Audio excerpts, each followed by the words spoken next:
여러분 안녕하십니까? 시사쇼 정치다 김보건입니다. 쌍방울그룹의 대북 송금 의혹에 연루돼서 재판에 넘겨졌던 이화영 전 경기 평화부지사가 1심에서 징역 9년 6개월의 실형을 선고받았습니다. 법원이 이 전 부지사의 혐의를 상당 부분 인정함에 따라서 이재명 대표의 재판에 어떤 영향을 미칠지도 관심사로 떠올랐습니다. 1심 선고의 의미와 파장 자세히 짚어드리겠습니다. 김정숙 여사의 인도 방문을 둘러싸고 공방이 격화하고 있는 가운데 당시 방문단장이었던 도종환 전 장관이 참전했습니다. 각종 의혹에 대해서 어떻게 반박했는지 따져드리겠습니다. 저는 1분 뒤에 돌아옵니다.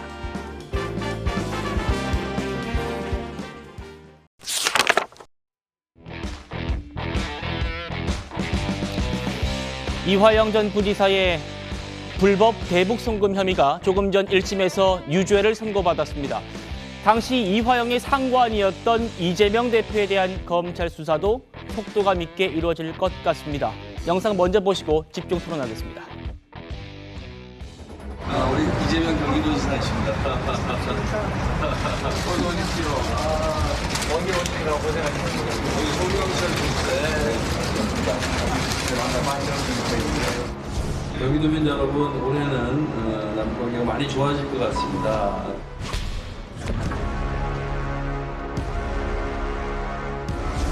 이화영의 범죄는 궁극적으로 이재명의 추범이라는 사실을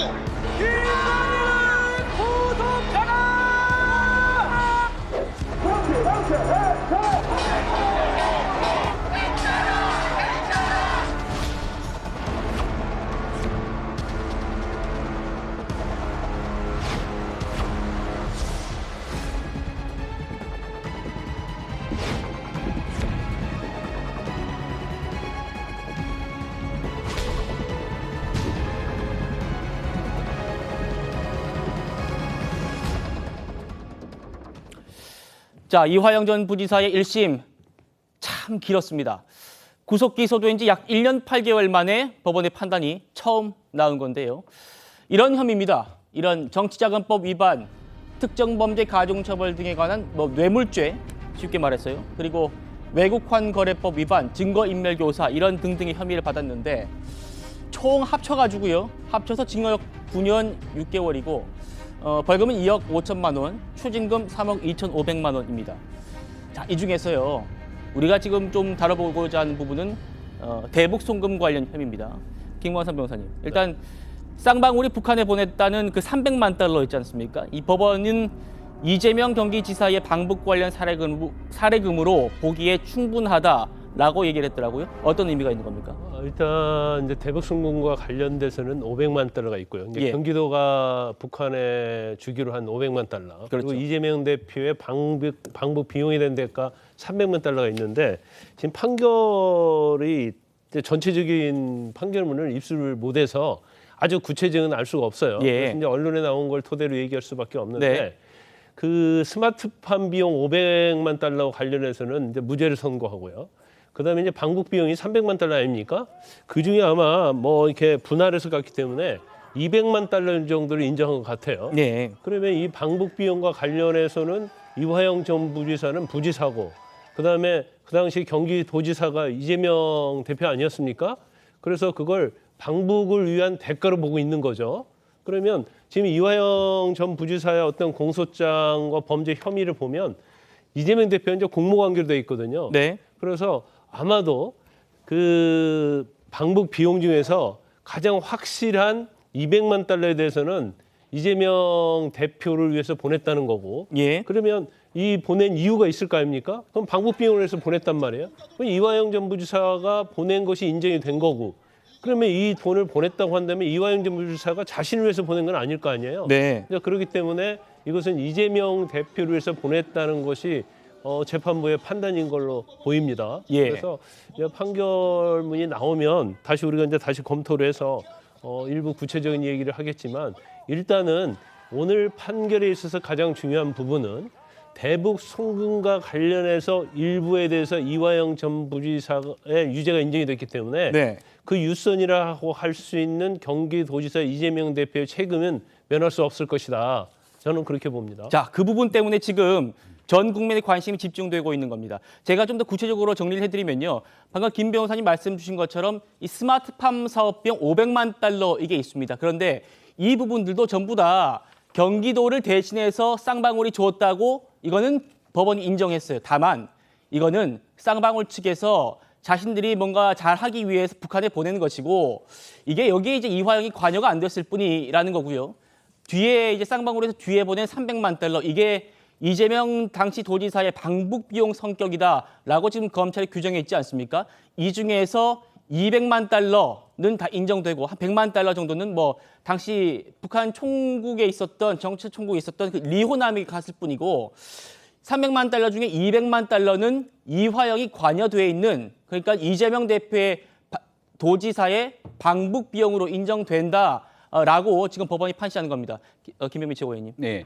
그러니까 실질적으로 이재명 대표 같은 경우는 경기도지사 시절에 대권 주자로서의 지위도 함께 갖고 있었지만 당시 문재인 전 대통령 시절이었기 때문에 친문계와는 결이 조금 다른 비주류의 정치인이었습니다. 예. 그리고 2018년도 남북관계 개선 이후 향후에 있는 대권제로 가기 위해서는 이 북한과의 관계가 그 어느 때보다 중요한데 이재명 대표가 대권으로 가는 길에 이 북한과의 관계를 위해서 누군가가 돈을 썼다면 이것은 전적으로 이재명 대표를 위한 길이라고밖에 해석이 안 되는 것이겠죠. 더군다나 이화영 부지사는 이재명 당시 지사가 인사권자로서 임명할 수 있는 가장 최고위직 자리에 있었던 인사고 예. 이 이화영 부지사가 부지사직에 오기 전부터 쌍방울과의 오랜 관계를 맺어져 왔기 때문에 이화영 부지사에게 오늘 선고됐던 이재명 대표의 방북을 위한 과정에서 유죄가 선고됐다면 이재명 대표를 향한 검찰의 수사가 앞으로 더 속도감을 낼 수밖에 없다는 점에서 오늘 굉장히 의미가 크다고 얘기를 드려야 될 것 같습니다. 그렇군요. 성층 부장님.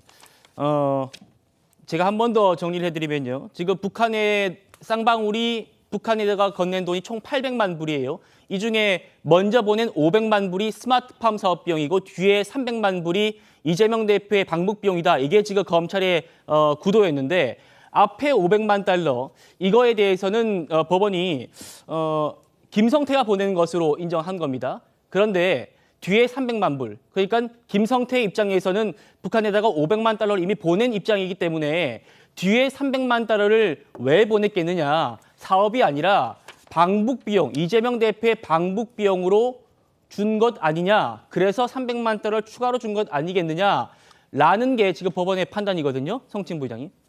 그래서 지금 일부 무죄, 일부 유죄 뭐 다양하게 나왔는데요. 예. 지금 개인적으로는 이재명 대표 입장에서는 매우 좀 곤란한 상황이 오지 않았겠나라고 봅니다. 왜냐하면 방금 말씀하신 것처럼 사례금으로 보기에 충분하다라는 판결이 상당히 이재명 대표에게는 불리하게 작용할 것으로 보이고요. 예. 왜냐하면 이게 아직 뭐 대법원 판결이 난 건 아니고 뭐 1심 판결이지만 1심 판결만 나더라도 재판부의 판결은 다른 재판의 증거로서 활용될 수 있기 때문에 이것은 매우 불리한 것으로 보입니다. 하지만 다만 이번 재판부도 아마도 이 사안의 이 정치적 파장력을 좀 고려를 해서 이것이 이재명 대표와의 연관성이 어떻게 있다라는 것은 판결문에 명시하지 않았습니다. 그렇죠. 그렇기 때문에 이것이 어떻게 보면 마지막으로 다퉈볼 수 있는 여지가 되는 겁니다. 그러니까 만약에 이거에 대해서 이재명 대표 측도 계속 주장하고 있을 것인데 이화영 전 부지사가 과잉 충성한 것이다. 제대로 보고를 하지 않고 인지 여부를 아직 밝혀내지 못했기 때문에 그리고 이화영 전 부지사가 뭔가 처음에는 그 작년에 진술을 한번 번복하지 않았습니까? 그때는 보고했다고 했다가 그것은 회유에 의한 것이었다고 얘기를 했기 때문에 이것은 여전히 이재명 대표의 재판에 있어서 쟁점으로 남게 될 것이다. 다만 이화영 전 부지사의 결국 이런 증언들이 어떻게 보면 재판부의 신뢰를 잃은 것 아니겠습니까? 네. 그런 상황이기 때문에 물론 다퉈볼 여지는 있으나 그렇게 유리한 상황은 아니다. 오히려 불리한 상황으로 봐야겠다. 제가 보기에도 그렇게 보입니다. 알겠습니다.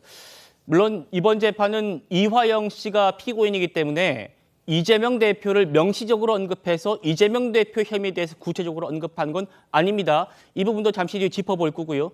일단 검찰은 대북 송금 사건에서 이재명 대표를 이화영의 공범으로 보고 있는 건 맞습니다. 그래서 앞으로 이재명 대표에 대한 추가 수사 그리고 추가 기소 여부에 대해서 오늘 판결이 미칠 파장이 굉장히 큰 건데요.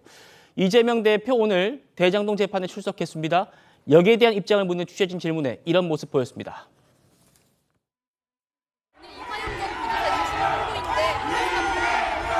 검찰은 대표님을 공범으로 보고 있는데 한 말씀 부탁드립니다. 차정 교수님, 네. 오늘 아침에는 이런 질문에 대해서 묵묵부답이었는데 이재명 대표가 그동안 이재명 대표 측 그리고 민주당의 일련의 행동들, 주장들을 보면은 이화영 씨가 이번 1심에서 이렇게 재판이 나올 것 같다라고 좀 예상을 하고 있었던 것 아닐까 싶은데요. 어떻게 바라보십니까? 글쎄요, 뭐 지금 민주당 입장에서는 사실 오늘처럼 만약에 그러니까 지금 그 1심 선고가 나온다고 예상을 했더라고 한다면 상당히 그러니까 이재명 대표에게 미칠 타격이 클 수밖에 없다고 판단하지 않겠어요? 예. 그리고 그건 이재명 대표에 대한 타격이 크다는 이야기는 민주당 전체적으로도 상당한 데미지가 될 수밖에 없다고 판단할 수 있는 부분이기 때문에 그래서라도 상당히 이화영 전 부지사의 검찰 수사 과정에서의 진술본복 이 부분에 대해서 상당히 석연찮은 부분이 있다고 강하게 여러 가지 의혹들을 제기한 이유가 바로 거기에 있지 않나 하는 생각이 듭니다. 네. 그렇기 때문에 뭐 민주당 입장에서는 오늘 이 재판 결과를 저는 뭐 아마 좀 더 지켜보자는 식의 아마 입장을 내놨을 가능성이 상당히 높다고 봅니다. 그리고 예. 특히 무엇보다도 지금 이번 그 이화영 전 부지사의 1심 재판을 담당했던 변호인들이 여기에 대해서 오늘 1심 결과에 대해서 강하게 반발을 하고 있거든요. 예. 그중에서 이 지금의 변호인들의 논리가 뭐냐면 대단히 편파적 증거의 치사 선택에 의한 판결이라고 이야기를 하고 있는 겁니다.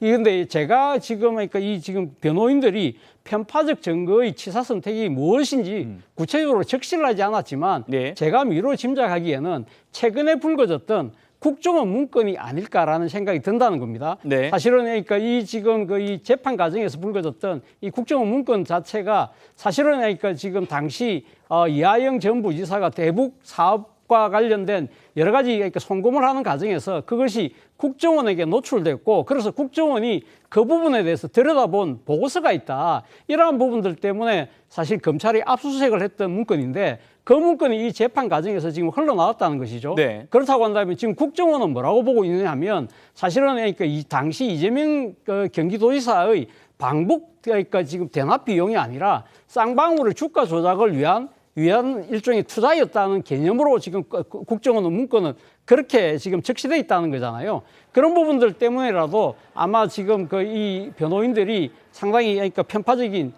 이 증거의 치사 선택이라는 이야기를 하는 것 같은데 아마 모르긴 몰라도 이 부분과 관련해서 민주당도 이런 부분들을 주장하지 않을까 하는 생각이 들어요. 네. 그래서 결국은 제가 생각했을 때는 일단은 1심 재판은 민주당이 상당히 불리한 측이 분명히 있습니다만 아마 지금 앞으로 항소심에서 이 부분과 관련돼서 민주당이 아마 당력을 총집결해서 이 부분을 나름대로 문제를 삼지 않을까라는 생각도 듭니다. 이화영 씨 재판인데 민주당이 당력을 왜 집중해서 하는지 이 부분도 논란이 됐었습니다만 이재명 대표는 이화영 씨가 쌍방울 대북 송금 계획을 본인한테 보고했다 이런 그 의혹들에 대해서 뭐라고 했냐면 소설이라고 했었죠. 그 목소리 한번 듣고 얘기 나눠보도록 하겠습니다. 쌍방울과 이재명은 대체 무슨 관계입니까? 인연이라면 이거 내이 사입은 거. 도대체 저는 김성태라는 분 얼굴도 본 일이 없거든요. 정말 황당무계해요.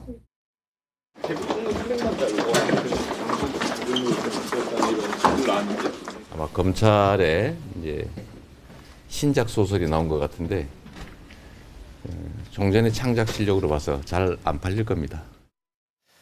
들으신 것처럼 신작 소설이다 이렇게 얘기했습니다만 이화영 씨는 과거에 당시 이재명 지사와 이 대북 사업의 연관성에 대해서 이렇게 이야기했습니다. 북측 고위 관계자와 남북 교류 협력 사업에 대하여 구체적이고 세부적인 논의를 진행하고 왔습니다. 해제국면이 해제되면 경기도는 굉장히 그 남북 교류 협력에서 많은 혜택을 받을 수 있다고 저는 확신을 합니다. 한반도 평화와 번영의 중심 역할을 경기도가 해야 한다는 이재명 지사님의 정책 의지에 따라 지속적인 남북 채널을 가동하고 있었습니다. 이재명 도지사의 오른팔이다 라고 볼 수 있겠습니다. 이화영 평화부지사님 나오셨습니다. 네, 이화영입니다. 정무부지사 역할을 하는데 이제 경기도가 남북 접경 지역이고 네. 또 저희 도는 이제 평화부지사 이게 이름을 지었죠. 오른팔이 아니라 지금 파트너 아닙니까? 진짜 높으신 분이네. 아니 낮습니다. 저희는 계약직입니다. 계약직.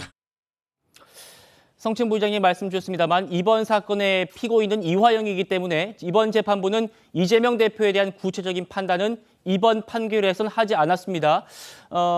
이렇게 얘기했어요. 이화영이 이재명 대표에게 보고했는지 여부는 이 사건과는 무관하다. 그래서 이런 말을 한 거고요. 다만 이런 말도 덧붙였습니다. 이화영은 이재명 도지사 취임 후에 확대 개편된 평화부지사를 전담했고 남북경제협력 정책 등을 도지사에게 보고하는 등 포괄적이고 실질적인 업무를 해왔다. 지금 저희가 그래픽 보여드리고 있는데요. 정호김 의원님, 이재명 대표는 소설이다라고 했습니다만 방금 보셨던 대로 이화영 씨는 이재명 지사님의 정책 의지에 따라서 남북 사업했다라고 했고 여기에 대해서도 법원도 좀 인정한 것 같거든요. 지금 말씀하셨듯이 이화영 씨는 그냥 경기부지사가 아니고요. 평화부지사였습니다. 남북관계를 전담하는. 그리고 지금 재판부가 조금 전에 차 교수님이 그 국정원 보고서 주가 조작에 대한 언급을 해주셨는데 이 대북 송국과 관련해 갖고 재판부가 어떤 입장이냐면은 오히려 김성태 전 회장의 진술이 신빙성이 있다. 즉 주가 조작만을 위해서 대북 사업을 추진했다라는 것은 국내에서 기업 집단 운영하는 CEO가 주가 조작으로 해외에서 무모한 투자를 시도했다라는 자체가 경험칙상 받아들여지지 않는다. 이렇게 얘기를 하면서 이런 이야기도 합니다. 실제로 이재명 대표가 당시에 보고를 받았는지 인지를 했는지에 대해서는 이 재판에서 다루지 않는다라는 구체적인 판단은 안 하겠다라는 입장이지만은 네. 어떤 내용이 들어가냐면은요. 이 전 부지사는 당시 남북회담 수행 명단에 경기지사가 누락되면서 상당한 압박을 받았다고 보는 것이 느꼈다고 보는 것이 상당하다 이렇게 얘기합니다. 그러면서 이것이 경기도 또는 이재명 대표와 연관이 없으면은 쌍방울이 500만 달러를 지급하는 위험을 감수하거나 300만 달러의 비용을 지급한다라는 것이 상식적으로 이해하기 어렵다라는 것이 재판부의 입장입니다. 그렇기 때문에 구체적으로 이 지사가 당시에 보고를 받았는지에 대해서는 판단하지 않지만 네. 정황상으로 볼 때 이화영과 이재명을 어떻게 따로 떼어놓을 수가 있는가라는 것을 해석하기엔 충분하다라고 보여집니다. 그런 정황으로 해석하긴 충분하다. 김광삼 변호사님. 그러니까 이번 사건에서 이재명 대표의 혐의가 인정받기 위해서는 결국에는 이화영 씨로부터 이재명 대표가 쌍방울의 대북 송금을 보고받았느냐, 인지하고 있었느냐 이게 핵심인데 이 부분에 대해서는 법원이 판단하지 않았습니다만 제가 아까 설명드린 대로 그래픽 다시 한번 보여주시죠. 평화부지사로서 남북경제협력 정책 등을 보고받았다. 쌍방울의 대북 송금은 아니지만 남북경제협력 정책 등을 보고받았다. 보고받는 위치에 있었다는 거예요, 서로. 네. 어떻게 봐주십니까? 아니 그런데 대북 송금 여부를 이재명 당시 지사에게 보고했는지는 이번 사건에 대한 재판과는 무관하다. 이 얘기가 무슨 얘기냐면요. 네. 보고했고 안 했고를 떠나서 이화영 피고인에 대한 죄는 인정이 된다는 얘기예요. 그러면 지금 공범관계로 돼 있는데 그러면 재판부는 이재명 대표가 이화영 전 부지사와 관계에서 어떻게 생각을 하느냐. 그 부분이 방금 앵커께서 말씀하신 대로 들어가 있는 거예요. 남북 관련 정책에 대해서는 보고하고 포괄적으로 실질적인 업무를 수행했다. 이 말은 보고를 다 해왔다는 것을 전제로 하는 얘기거든요. 네. 그러면 이재명 대표가 뭐 스마트팜이 됐든 아니면 방북 비용과 관련된 것이든 모를 리가 없다는 그런 이야기예요. 이게 결과적으로 얘기하면 단순히 이재명 대표가 스마트팜 비용이랄지 방북 비용을 알았다 이렇게 뭐 노골적으로 얘기를 하고 있지는 않지만 그런 업무를 다 수행을 하면서 보고를 했고 실질적으로 뭐 그 업무를 수행화했다는 얘기는 경기도지사인 이재명 대표에게 다 보고를 했다. 그리고 서로 협의해서 이런 걸 진행한 것이다. 이런 걸 전제로 얘기를 하는 것이기 때문에 사실은 아마 공범관계에 있다 이렇게 단정적으로 말하기는 굉장히 어려웠을 겁니다. 네. 정치의 부담도 크고요. 예. 이 사건 자체는 이화영에 대한 재판이지 그렇죠. 이재명 대표에 대한 재판이 아니거든요. 네. 그래서 아마 이런 약간의 이것도 간접적이다 볼 수 없어요. 어떻게 보면 직접적인 표현이라고 볼 수 있거든요. 아, 이게 직접적인 표현입니까? 저는 직접적인 표현을 봅니다. 그러면 이재명 대표는 이 판결문에 의하면 거의 이제 공범관계 수준으로 인정이 됐다 이렇게 보고요. 아까 이재명 대표가 신작 소설이라는 얘기를 했잖아요. 그런데 오늘 판결 선고로 이게 다큐멘터리가 된 거예요. 근데 다큐멘터리는 사실은 잘 팔리고 말 필요는 없는 것이죠. 소설이 아니기 때문에. 그래서 이제 오늘로서 굉장히 많이 공공해졌고 또 대북 송금과 관련해서 사실은 특검을 하겠다랄지 관련된 검사들을 탄핵하겠다는 명분은 이미 없어져 버렸거든요. 예. 그럼에도 불구하고 오히려 민주당 입장에서는 유죄 판결이 나왔기 때문에 그런 부분을 더 공고히 하지 않으면 이재명 대표가 위험하기 때문에 이제 방탄의 속도는 더 빨라지면서 더 열심히 할 거라고 봅니다. 그렇군요.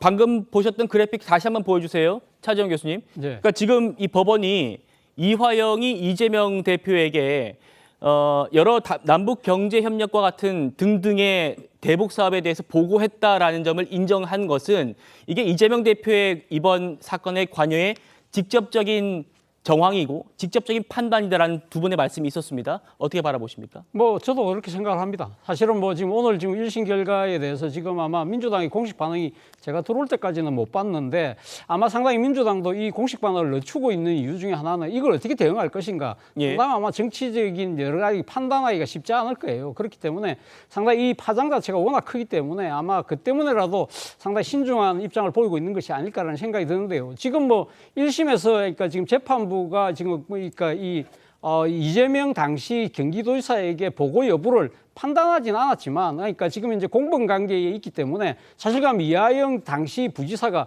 단독적으로 이걸 갖다가 행할 이유는 없다는 것이 일반적인 상식이잖아요. 네. 그렇다고 한다면 이 부분에 대해서는 아마 지금 1심 결과가 나오게 이제 지금 나왔으니까 아마 모르긴 몰라도 지금 검찰에서도 지금 이 관련된 혐의와 관련해서 이재명 대표에 대한 아마 이 지금 수사를 본격적으로 다시 재개를 해서 아마 기소하는 것도 거의 시간 문제가 아닐까 하는 생각이 드는데 문제 단 하나는 지금 뭐 민주당 입장에서는 이화영 전 부지사의 1심 결과가 아니라 지금 그 검찰 수사 과정에서의 해유오고 이런 부분들에 대한 지금 특검을 하겠다는 거잖아요. 이런 부분과 맞물려서 상당한 아마 앞서도 제가 말씀드렸지만 정치적인 아마 지금 공세를 여기 집중할 가능성이 저는 높다고 봅니다. 그렇군요. 김혜미 최고위원님. 네. 그러니까 국민 여러분들께서 오해하고 계시는 부분도 있습니다. 이 혐의에 대해서는 이재명 대표는 기소가 아직 안 됐습니다. 그러니까 작년에 구속영장 심사 때 법원이 이렇게 얘기했습니다. 공모 여부와 관여 정도 등에 관해서 다툼의 여지가 있다 이러면서 이재명 대표의 대북 송금 혐의에 대해서는 기각을 했단 말입니다.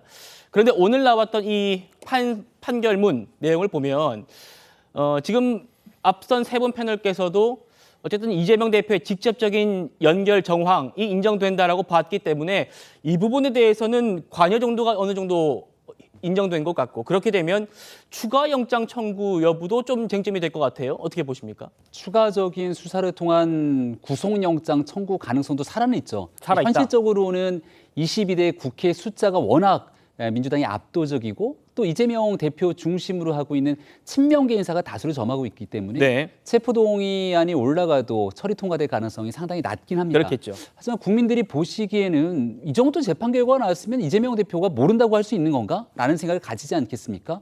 도지사가 이런 상황들을 몰랐다면 무능한 것이고 알았다면 공범으로 치부될 수밖에 없는 상황이기 때문에 이재명 대표가 굉장히 코너에 몰려있을 수밖에 없는 것이고요. 또 한 가지는 등장인물이 3명인데 김성태 쌍방울 회장, 이화영 부지사, 이재명 당시 경기지사. 이재명 지사가 김성태 회장이 직접적으로는 몰랐다 하더라도 둘 사이 이재명 대표 지사와 이화영 부지사 간의 여러 가지 보고에 대한 관계들은 있을 것이고 그리고 이화영 부지사는 경기도에 오기 전부터 쌍방울로부터 많은 돈을 받았던 뇌물 등에 관련된 것들도 다 전부 오늘 1심 선고에 유죄가 되지 않았습니까? 근데 우리가 보고 있는 쌍방울이라고 하는 기업, 김성태 회장이 끌고 왔던 상황은 통상적인 기업이 아니라 그 질이 정말 국민들 보시기에 수준보다 더 낮은 모습들을 보여왔기 때문에 도대체 어떻게 이런 기업의 김성태 회장 같은 사람과 이재명 경기지사, 중간에 이화영 부지사가 이런 일들을 북에 돈을 보낼 수 있을까라고 하는 일들 때문에라도 정말 도덕적인 기준 잣대를 바닥으로 내려가게 됐던 상황이라고 생각합니다. 그렇군요. 성치훈 부장님 어떻게 생각하십니까? 그러니까 추가 기소는 뭐 검찰이 아마 하지 않겠느냐라는 관측이 많은 것 같은데 영장 청구도 좀 전망을 어떻게 하십니까? 뭐 작년에 구속영장을 한번 청구했었기 때문에 그 구속영장을 청구할 정도의 상황이라면 기소는 사실상 결정되어 있었던 걸로 보는 시각이 많은 것 같습니다. 하지만 추가 영장 추구에 대해서는 글쎄요, 우리가 뭐 모두 익히 알고 있지만 구속영장이 받아들여지기 위해서는 뭐 증거인멸의 우려나 뭐 도주의 우려 이런 것들이 사실상 지금 이재명 대표 입장에서는 없지 않습니까? 뭐 제1야당의 대표가 뭐 도주할 우려도 없고 지금 이미 수차례 압수수색에 의해서 증거나 뭐 자료들은 다 확보가 되어 있습니다. 그래서 추가적으로 굳이 이거에 대해서 구속해서 할 필요는 없다라는 판단이 들고요. 결국 이 연관성입니다. 그러니까 계속해서 말씀드리는 게 이화영 전 부지사의 이번 판결에서 그러니까 그 흐름은 인정이 됐으나 이재명 대표가 인지하고 있는가 아니면은 인지하지 못할 리 없다라고 추측성으로 말하는 건 또 이 법리적인 판결에는 또 영향을 주지 않기 때문에 이것을 어떻게 증명할 것인가의 문제이기 때문에 이재명 대표 측에서도 아까 제가 말씀드린 것처럼 인지하고 있다는 증거는 없지 않느냐 여기에 분명 다퉈볼 여지가 있기 때문에 네. 이거에 대해서 계속 얘기할 것이고 이것이 뭐 추가적인 증거나 새로 드러난 증거나 이런 뭐 추가적인 압수수색이나 이런 것이 필요한 것은 아니기 때문에 추가적인 구속영장이 과연 있을 것인가 저는 그렇게 바라보지는 않습니다. 알겠습니다. 자, 이화영 씨 측 변호인들 입장이 지금 들어왔습니다. 한번 듣고 오시겠습니다. 수원지방법원 형사 11부의 편파적인 그리고 검찰의 대단히 친화적인 진행으로 봐서 이러한 결과를 예상했던 것은 맞습니다. 대단히 편파적인 증거의 취사 선택이 있었습니다. 이 판결은 전제 사실 자체가 잘못됐습니다. 도저히 받아들일 수 없고 인정할 수 없고 이 재판부 자체도 인정할 수가 없습니다.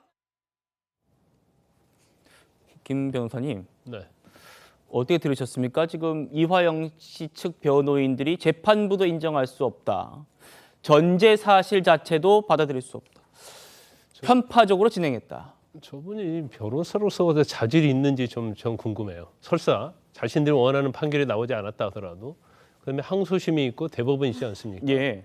근데 저거 자체를 부정하는 거 아니에요? 그런데 이 사건 자체가 너무나 지저분하게 재판 진행이 됐습니다. 한 20개월 동안 재판 진행이 됐는데 그 과정에서 보면 굉장히 법관에 깊이 신청하고요. 그다음에 뭔가 회유하고 그다음에 또 안 되니까 이미 이화영 씨가 이재명 대표에 보고했다고 작년 6월에 말을 하니까 법정에서 말하니까 난리 나지 않았습니까? 뭐 7월에 민주당 쪽에 엄청난 일이 생겼어요. 그러면 이화영 씨에 대한 재판이 마치 이게 이화영 씨 재판이 아니고 이재명 대표 재판인 것처럼 된단 말이에요. 변호인들도 나와서 그렇게 얘기하잖아요. 이재명 대표는 무죄입니다. 이렇게 변론을 한단 말이에요. 예. 이화영이 무죄예요. 이재명 대표가 무죄인 거예요. 더군다나 이화영 씨에 대한 판결이 유죄가 돼버리면 이 유력한 대권주자인 이재명 대표에 대해서 유죄 추정의 원칙으로 갈 수도 있다. 이런 얘기를 하고 있잖아요. 그러니까 이 재판에 임하는 변호사들의 어떤 임무, 전략, 네. 이것은 결국은 이재명 대표를 방탄하기 위한 것이다.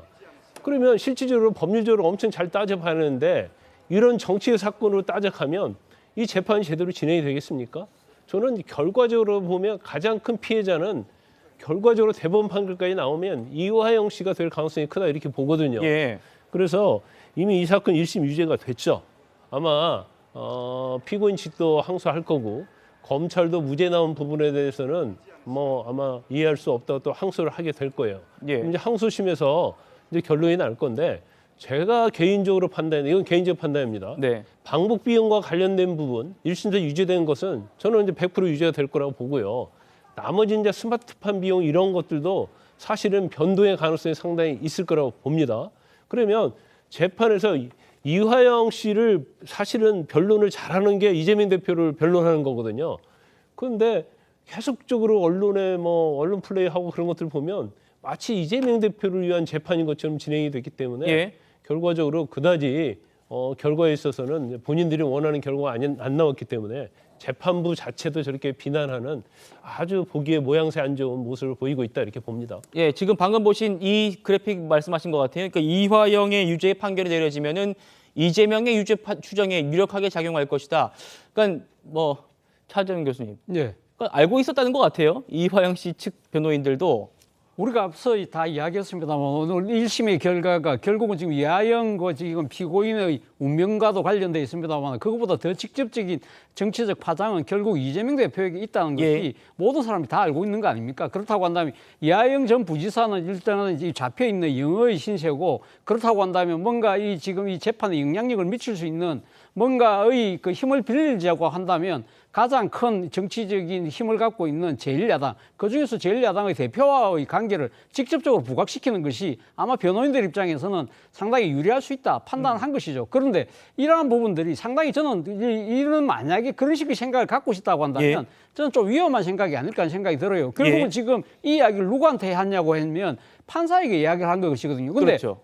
판사는 우리가 이제 뭘로 판결을 하죠? 법과 양심에 따라서 판결을 하도록 되어 있는데 그렇습니다. 이런 정치적 파장과 영향을 고려해서 판결해 주십시오라는 이야기처럼 들릴 수밖에 없잖아요. 그렇다고 한다면 그 해당 법관에 대한 상당한 어떻게 보면 명예훼손적인 발언일 수도 있는 것이죠. 이런 부분들이 제가 생각했을 때는 그러니까 변론의 전술상으로는 저는 좋은 변수는 아니다라는 생각을 그때 당시 했었어요. 알겠습니다.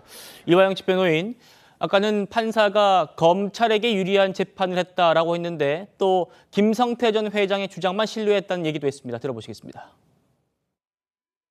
국정원 문건만 봐도 쌍방울이 안부수의 중재로 인해서 대북 사업을 했다라고 당시 국정원이 파악하고 있었습니다. 쌍방울의 대북 사업에 대해서 피고인 이화영은 전혀 알지 못했습니다. 그럼에도 불구하고 김성태의 사후 주장만을 검찰이 선택하고 또 이 검찰의 주장을 법원이 그대로 받아들인 것입니다. 지금 김성태의 쌍방울이 어떤 기업인지 대한민국 국민이라면 상식적으로 다 알고 있습니다. 김성태의 전과 기록만 살펴봐도 무슨 짓을 해서 돈 벌었는지 어떤 짓을 했는지 상식만 가져도 알 수 있습니다. 그런데 재판부는 김성태는 정직하고 이화영은 거짓말쟁이다. 이걸 전제로 깔아놓고 재판을 했습니다. 판결도 했습니다. 상식적으로 생각해서 어떻게 국정원 문건이 거짓말이고 김성태가 진실이고 방영철이 진실이라고 판단할 수 있습니까? 김명민 최고위원님. 그러니까 이제는 이제 김성태 전 회장의 그 존재 자체에 대해서 깎아내리기를 하는 것 같습니다. 네, 뭐 둘 간의 관계를 부인하려고 해도 법인카드는 거짓말을 할 수가 없습니다. 이화영 부지사가 경기도의 평화부지사로 오고 나서도 그 법인카드를 사용했던 내역들, 그리고 그 전에 있었던 둘 간의 관계 등을 보건데 조금 전에 이화영 부지사의 변호인이 얘기했던 김성태 회장이 어떤 사람인지, 쌍방울이 어떤 기업인지 국민들이 다 알 거라면 그런 기업의 법인카드를 받아 쓴 이화영 부지사는 어떤 사람입니까? 그리고 그런 이화영 부지사를 경기도지사로서 줄 수 있는 가장 최고위직에 준 이재명 지사는 어떻게 설명해야 되는 겁니까? 본인들이 얘기하면서도 국민들 보시기에 납득이 안 가는 설명들을 계속 내놓고 있는 건데요. 재판 과정에서 어떤 방식으로든지 간에 이화영 부지사에게 유리한 정황들을 만들려고 하다 보니까 결국 저렇게 국민들로부터 이화영 부지사뿐 아니라 이재명 대표까지 정치적으로 외통수에 몰리는 발언들이 쏟아지는 것 같은데 사법부의 판단이 나왔으면 1심 결과를 존중하고 여기 대해서 부족한 게 있으면 2심을 통해서 다시금 다퉈봐야 될 텐데 할 수 있는 얘기가 저런 반응밖에 없다는 것이 참 한심합니다. 그러니까요. 지금 보시는 것처럼 김명민 최고 말씀 주셨습니다만 그런 쌍방울이 어떤 기업입니까? 김성태가 어떤 사람입니까? 라고 한다면 그런 사람들에게 그런 기업에 아무런 문제의식 없이 지원을 받아온 이화영의 행위는 어떠냐? 이게 지금 재판부의 얘기거든요. 국민 여러분 어떻게 판단하실지 모르겠습니다.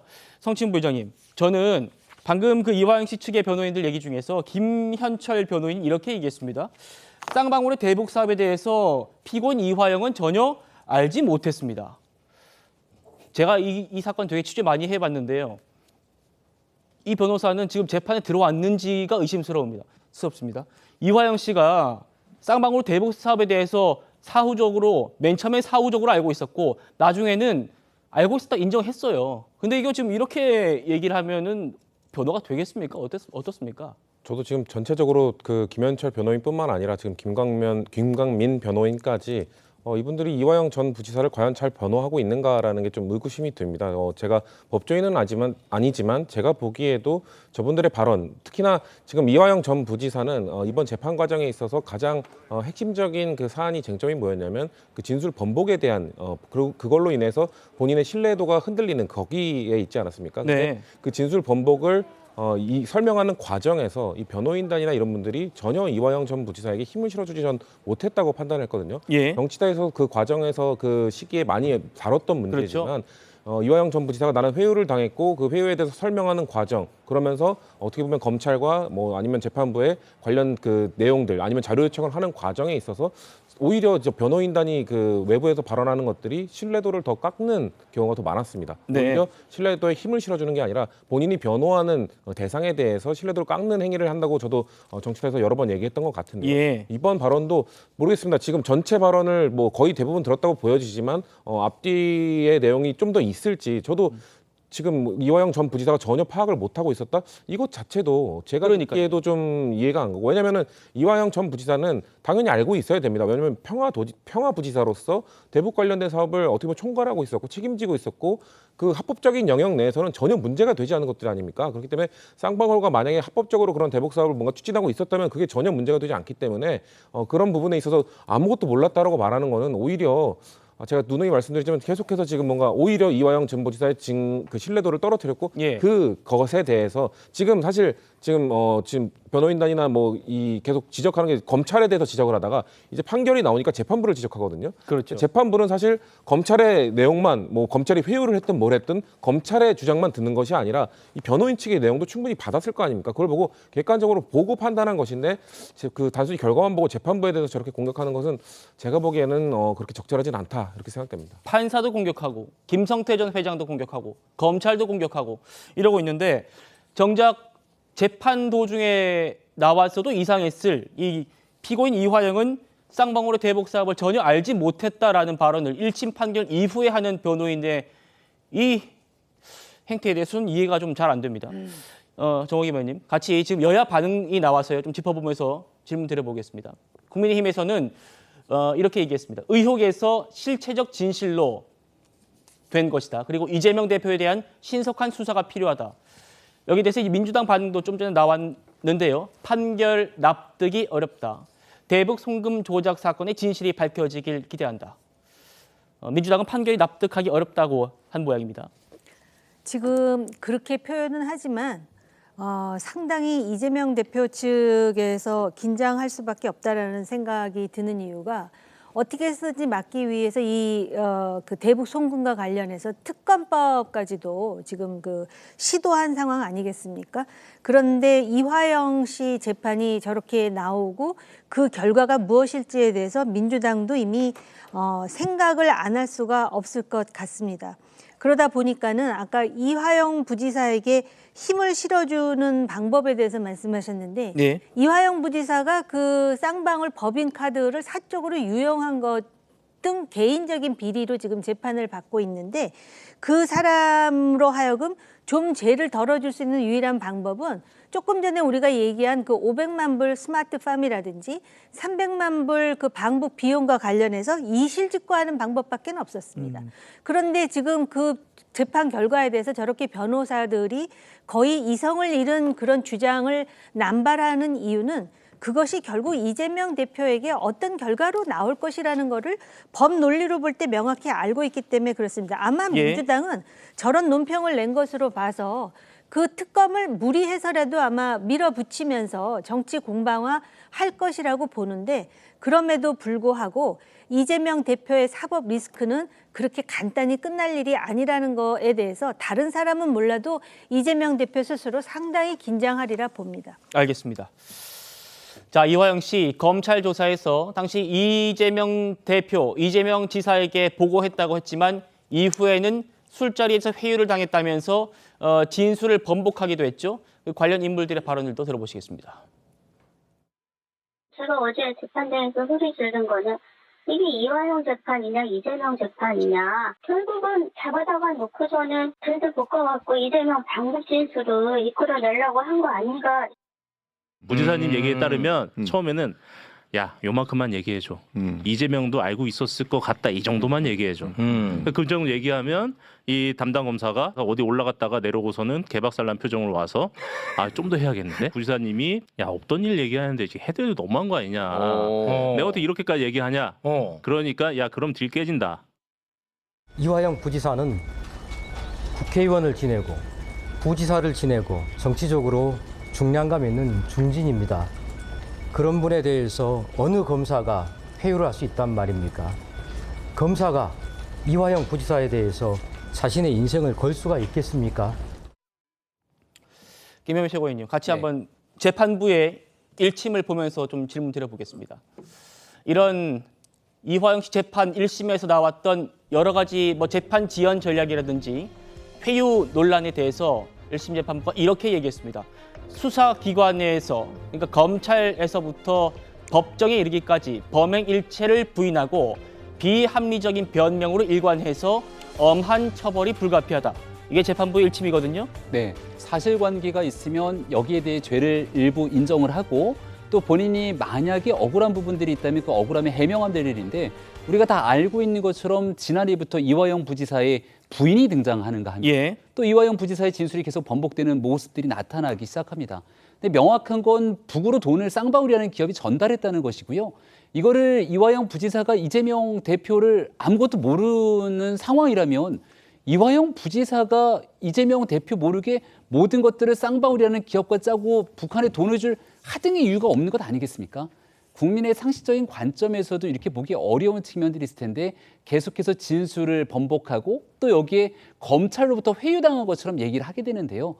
실제로 이화영 부지사의 변호인들이 나와서 하는 얘기가 과거 이재명 대표가 얘기했던 것처럼 오히려 신작 소설, 잘 안 팔리게 되는 신작 소설이라고 하는 비유가 오히려 이화영 부지사 변호인들이 하고 있는 이 같은 설명들에게 더 적합한 표현이 아닌가 생각을 합니다. 왜냐하면 1심 재판부의 결과가 이화영 부지사의 변호인들이 하는 내용들과 전혀 상반된 결론을 내렸기 때문에 저는 그렇게 판단합니다. 차재훈 교수님 어떻게 보셨습니까? 방금 이화영 씨 측 변호인들의 두 분의 그 1심 판결 이후의 반응도 보셨고요.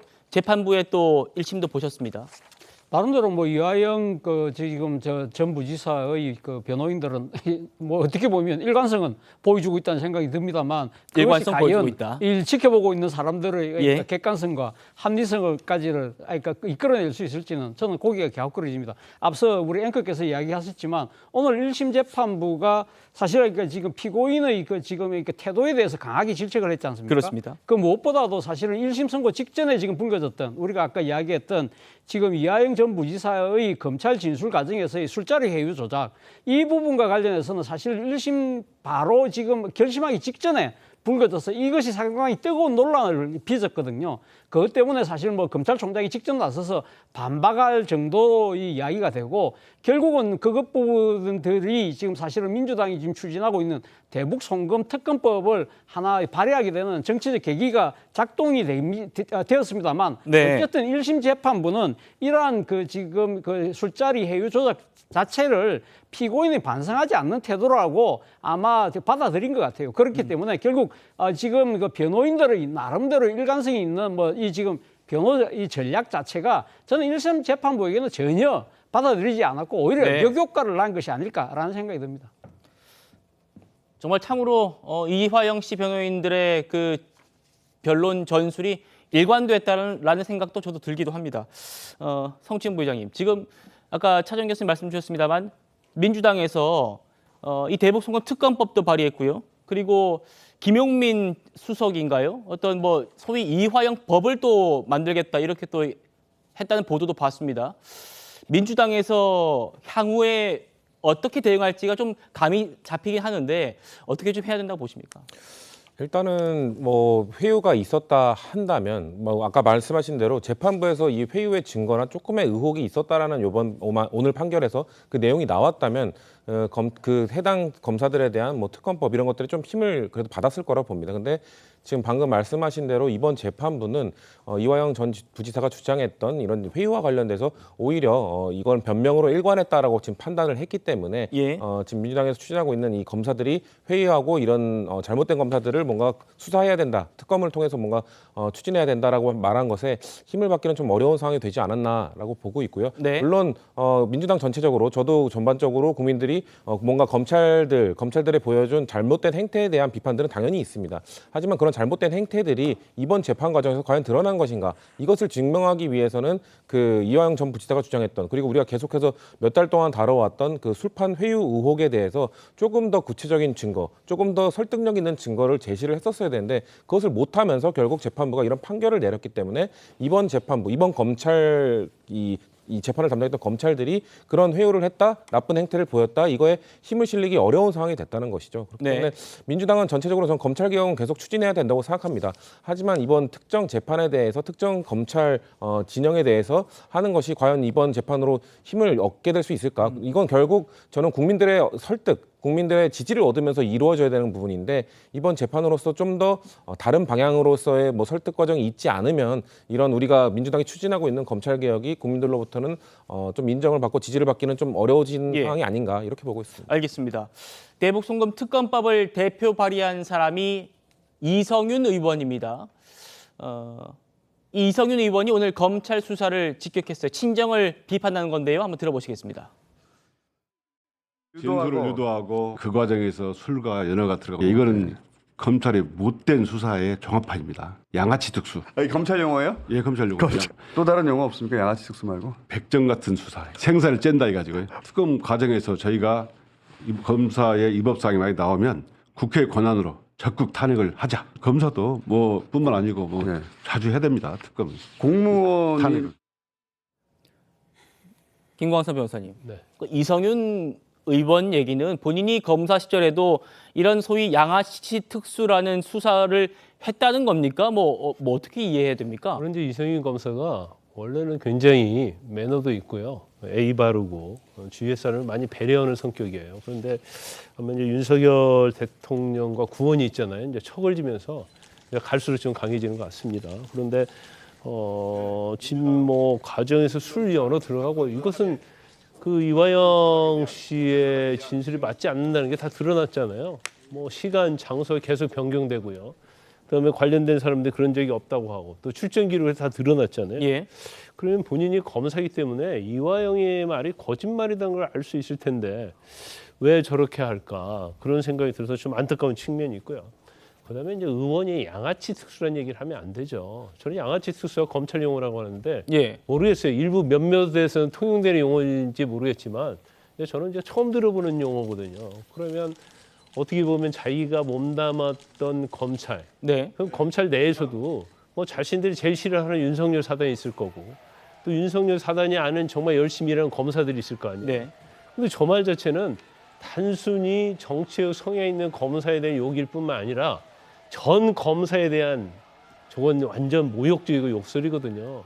그런데 과연 저렇게까지 하면서 어느 당에 몸담으면서 권력을 추구하고 그럴까 참 안타까운 측면이 있어요. 개인적으로 보면. 그리고 저는 이제 최근에 들어서 지난번 민주당이 공천을 하는 데 있어서 일부 고위직 검사들이랄지 변호사들이 가점을 주지 않았습니까?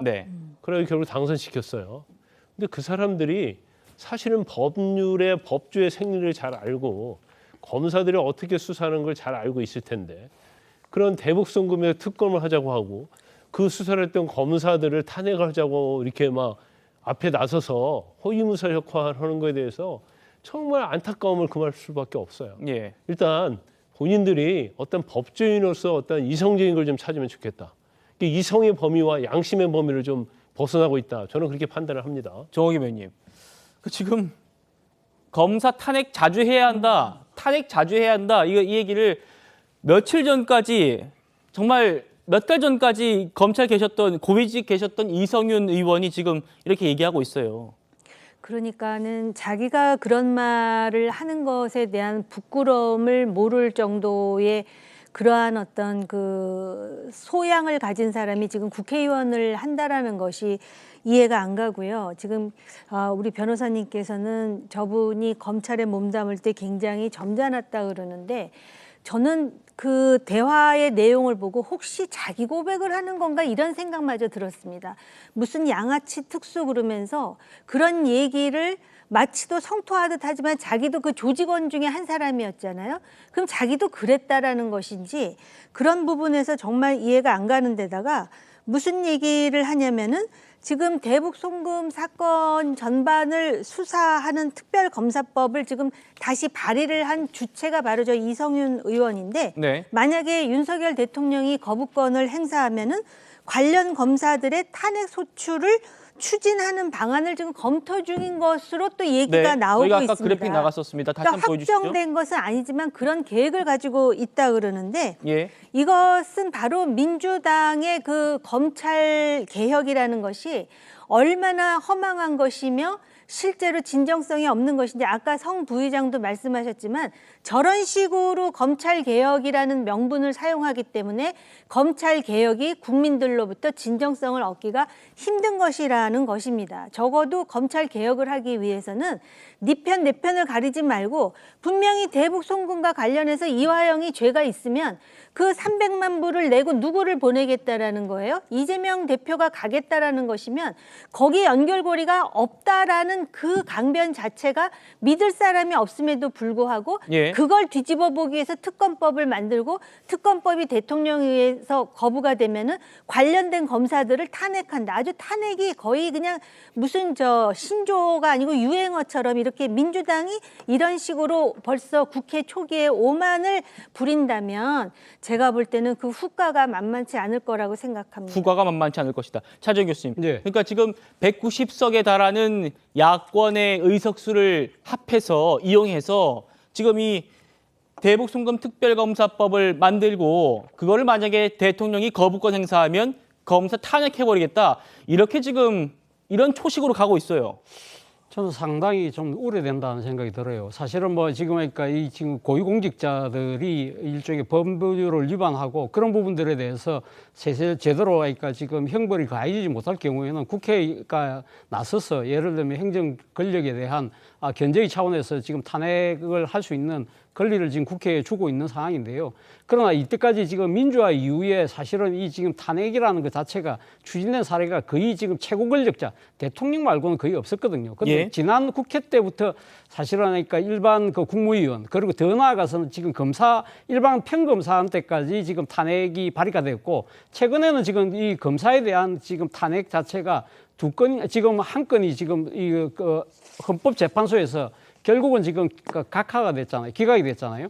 그런 상황에서 본다고 한다면 지금도 그러니까 이 대북 송금 특검법을 거부할 경우에는 검사들에 대해서 지금 해당 검사들에 대해서 탄핵을 하겠다는 이야기는 사자성어로 이야기하면 소위 말하는 견문발검이죠. 모기를 잡는데 지금 칼을 빼들고 지금 잡겠다는 이야기인데요. 사실은 뭐 탄핵이라는 건 제가 앞서 말씀드린 대로 국회의 고유의 권능이긴 합니다만 사실은 정말 최후의 수단으로 써야 되는 것이거든요. 사실 지금 이 민주당이 집권 시절에 바로 이런 이 지금 검사들의 무도한 권력을 지금 방지하기 위해서 만든 법이 있잖아요. 기관이 있잖아요. 그게 뭡니까? 고위공직자 이 수사처잖아요. 거기서 주로 그렇죠. 이 공수처가 사실은 지금 유일하게 기소권을 행사할 수 있는 부분이 검찰 직역이라는 거예요. 검찰과 고위경찰에 대해서는 이 직접 기소권까지 주어졌잖아요. 그렇다고 한다면 사실 이 검사들의 문제가 있다고 한다면 이래도 순서가 있는 법인데 공수처의 고발을 통해서 공수처의 이 수사를 지켜보고 난 뒤에 그때 해도 늦지 않다는 것이죠. 그렇기 때문에 사실은 탄핵이라는 것을 이렇게 남발할 경우에는 상당히 저는 그러니까 이 지금 대한민국의 헌정 질서에도 상당한 주름이 생길 수밖에 없고 그것이 국가적인 상당한 뭐랄까요 일종의 혼란으로 갈 소지가 있기 때문에 거대 야당의 입장에서는 정말 신중하게 다뤄야 될 것이 바로 탄핵 소추권이 아닐까 하는 생각이 듭니다. 그렇죠. 김병민 최고위원님. 네. 지금 민주당이 뭐 이번 재판 결과에 대해서 굉장히 부정적으로 공당이 이제 이화영 씨 이 혐의들은 대북 송금 혐의 외에는 뭐 본인이 뭐 뇌물이라든지 정자법이라든지 개인의 혐의들인데 언젠가부터 공당인 민주당이 적극적으로 개입했고 이제는 민주당이 공식 입장을 내는 상황까지 왔는데 여당의 반응은 또 한번 여당 입장을 한 번 더 설명해 주신다면요. 네, 여당 입장에서는 일단 이재명 대표에 대한 방탄이 거의 극대화되고 있는 상황이다 이렇게 생각이 되고 오늘의 재판 결과를 통해서 분명히 나타났던 건 이화영 부지사에 대한 유죄 선고는 곧 이재명 대표가 몰랐을 일이 없다는 상황에 대한 반증이기 때문에 이재명 대표를 향한 수사를 더 가열차게 할 수밖에 없는 형국이 됐다는 것이죠. 근데 지금 민주당의 태도가 사실은 국민들 보시기에 정말 상상하기 어려운 일들일 거라고 봅니다. 물론 아마 이렇게 될 거라고 예측이 가능했던 측면들이 있는데요. 대장동 변호사라고 불렸던 많은 사람들이 이번에 친명횡재 비명행사라고 하는 이런 공천 기조 속에 국회에 들어갑니다. 그리고 이런 분들이 국민을 위해서 정말 제대로 일하기보다는 오직 이재명 대표의 사법 리스크를 비호하기 위해서 일하는 것 아니냐라고 하는 의혹들이 커지고 있는데 그러한 일들에 대한 의혹을 현실화시켜 나가는 것 아닙니까? 이제 원구성 과정에서도 민주당이 절대로 법사위를 포기하지 못한다. 이런 얘기들을 하게 되는데 법사위원장을 반드시 가져가야 되는 속내가 바로 이런 상황 속에서 검사 탄핵하고 이재명 대표를 향하는 수사 상황에서 검찰과 재판부까지 압박하려고 하는 속내 아니냐. 네. 이거 민주당이 자신 있게 얘기할 수 있겠습니까? 결과적으로 190석에 달하는 막대한 의석을 야당이 갖고 있습니다만 국민의 눈높이에 맞는 행동들이 보이지 못한다면 그 의석의 숫자가 힘을 잃어버릴 수 있을 겁니다. 더군다나 지금 조국 혁신당이 아직 명확하게 여기에 대한 입장들을 이 검색으로는 잘 나오지가 않게 되는데 어떤 방식으로 조국 혁신당도 이 문제를 접근하게 될지도 매우 주목이 됩니다. 그렇군요. 성채영 부장님. 제가 아까 말씀드렸습니다만 이 이화영 씨의 재판이 쭉 진행되어 오는 동안 민주당은 상당 부분은 거리를 뒀단 말입니다. 언젠가부턴가 민주당이 공식적으로 지금 논평을 내기 시작하고 이재명 대표 측 인사들이 주도를 해서 TF를 만들고 이런 상황이 이어져 왔는데 조금 전에 민주당의 브리핑이 나왔어요. 공식 입장이 나왔는데 재판부가 검찰의 주장을 상당 부분 채택한 것은 납득하기 어렵다라는 표현이 있습니다. 저는 공당이 지금 이화영 씨가 물론 뭐 민주당 당원이긴 합니다만 개인의 비리 혐의가 더 많거든요. 이런 재판에 대해서 재판부를 비판하고 나선 것 저는 좀 이례적이라고 생각됩니다. 어떻게 바라보고 계십니까? 뭐 사실 재판부의 판결이 있을 때마다 그거에 대해서 입장 표명을 그 거대 정당들은 해왔죠. 항상 본인들에게 좀 유리한 판결이 있으면은 뭐 사법 정의는 살아 있다. 그리고 좀 마음에 들지 않는 판결이 있으면은 사법 정의가 죽었다 이런 식으로 언급을 해왔는데, 네. 근데 저는 이화영 전 부지사의 재판건이 과연 민주당에서 이렇게 언급할 정도의 건이었나라는 개인적 의견을 갖고 있습니다. 그렇기 때문에 오히려 이렇게 이 이화영 전 부지사의 판결에 대해서 민주당이 이야기를 하고 이런 것들에 대해서 개입을 하는 것 자체가 민주당이 추구하고 있는 사법개혁, 검찰개혁 이런 거에 힘을 잃게 될 수 있다라는 저 개인적 우려가 있습니다. 왜냐하면은 지금 아까도 언급했던 그 검찰에 대한 탄핵, 검사에 대한 탄핵 이런 것들을 추진하기 위해서는 검찰이 결국 국회가 할 수 있는 건 탄핵 소추까지밖에 없지 않습니까? 네. 결국 탄핵 심판은 헌법재판소가 하게 되는 것이고 헌법재판소의 기준은 법과 헌법에 대한 중대한 위반이 있어야 되는 겁니다. 그렇기 때문에 만약에 검찰이 정말 검사가 이화영 전 부지사를 회유를 했다면 그건 엄청난 위법 사항이죠. 그렇기 때문에 탄핵 사유가 되지만 이번 재판을 추진하는 과정에 있어서 그거에 대한 명확한 증거를 제시하지 못했고 국민들로부터 공감을 얻지 못한 상황에서 이렇게 무리하게 또 검찰 탄핵을 추진하게 된다면 아마도 헌법재판소에서 우리가 원하는 결과를 주지 않을 것이란 말이죠. 그렇게 되면은 민주당이 추진하고 있는 뭔가 잘못된 검사들은 탄핵해야 됩니다. 저도 만약에 위법을 한 검사가 있다면 언제든지 탄핵할 수 있다고 생각합니다. 하지만 그 탄핵에 대한 이 명분을 잃게 되는 것이기 때문에 그런 것들은 좀 신중해야 된다. 민주당이 전체적으로 추진하고 있는 특히나 저는 선택과 집중을 해야 되는데 가장 영순위에는 최혜병 특검법이 있어야 된다고 생각하는데 최혜병 특검법을 추진하는 데 있어서도 그러기 위해서 법사위원장을 가져가야 된다는 것은 국민적 공감을 얻을 수 있는 부분이지만 이런 방금 말씀하신 것처럼 다른 부분들이 섞이게 되면은 이런 것들 탄핵 소추를 뭔가 탄핵 소추를 했을 때 소추위원이 법사위원장이기 때문에 가져가려고 한 거 아니냐 이런 비판에서 자유로울 수 없다는 부분도 좀 당이 좀 전략적으로 조금 더 고민을 했으면 좋겠다는 의견을 갖고 있습니다. 알겠습니다. 이화영 씨 변호인들이 즉각 항소하겠다는 입장을 밝히면서요. 2심에서 평균적인 법관이 판단하면 결과는 바뀔 것이라고 했다고 합니다. 국민 여러분 어떻게 생각하십니까? 이화영 씨 1심 소식 여기까지 하고요. 저희는 다음 주제로 넘어가겠습니다.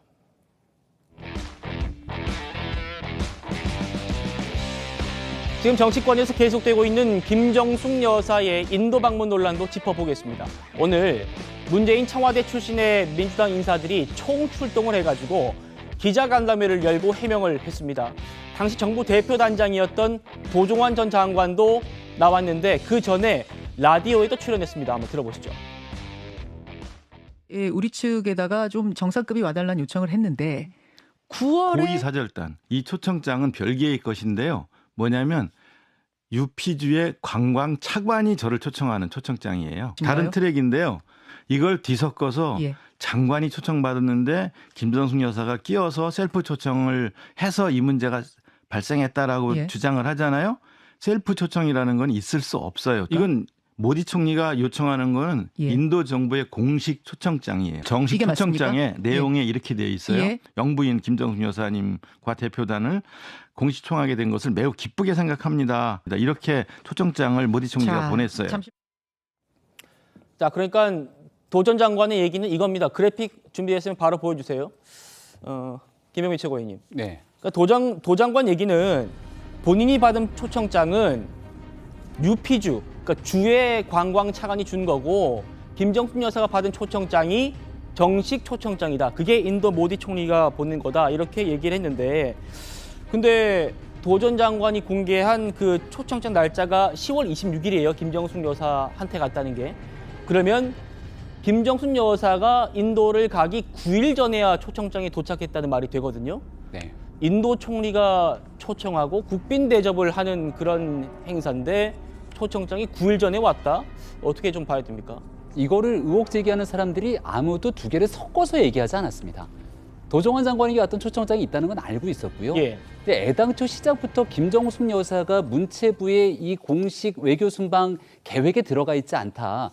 마지막 순간에 끼어드는 상황이었기 때문에 결국은 초청장을 받은 것도 말씀 주신 것처럼 9일 전에 인도 정부로부터 모디 총리가 초청장을 보냈다면 이거 대한민국 정부가 요청했기 때문에 이렇게 온 것 아니야라고 생각하는 게 상식적인 수준의 의혹 제기 아니겠습니까? 네. 그런 것 아무것도 없이 해외 정상에서 대한민국 대통령이 상대 국가에 대한 대통령이나 정상의 배우자에게 딱 방문의 9일을 앞두고 자 9일 뒤에 대한민국에 중요한 행사가 있으니까 우리가 귀하게 모실 테니 꼭 와주십시오라고 얘기를 하면 이거를 외교 결례라고 부르자면 도대체 뭐라고 부르겠습니까?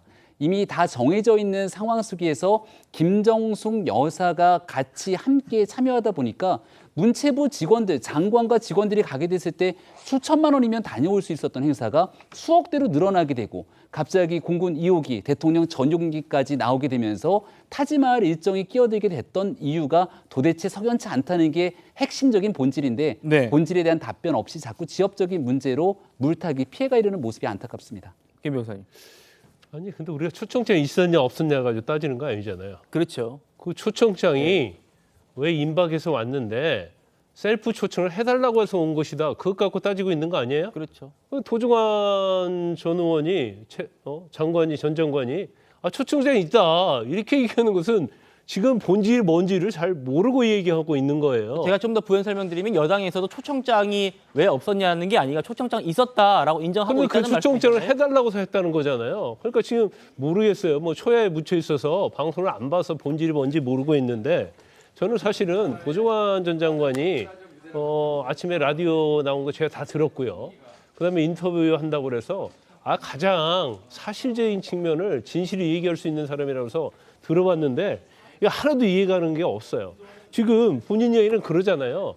이전부터 김정숙 여사를 인도 보내려고 했다는 거 아닙니까? 예. 근데 보내려고 했는데 왜 지금 초청장 오기 전까지 도종환 장관이 가는 걸 전제로 해서 예산을 왜 2,600만 원을 세워요? 그런 예산 세우면 안 되죠. 왜냐하면 김정숙 여사 갈 건데 왜 도종환 전 장관이 가는 걸 전제로 해서 예산을 세웠느냐. 그것도 좀 문제가 되는 거고 지금 초청을 했는데 왜 직전에 초청장이 왔느냐.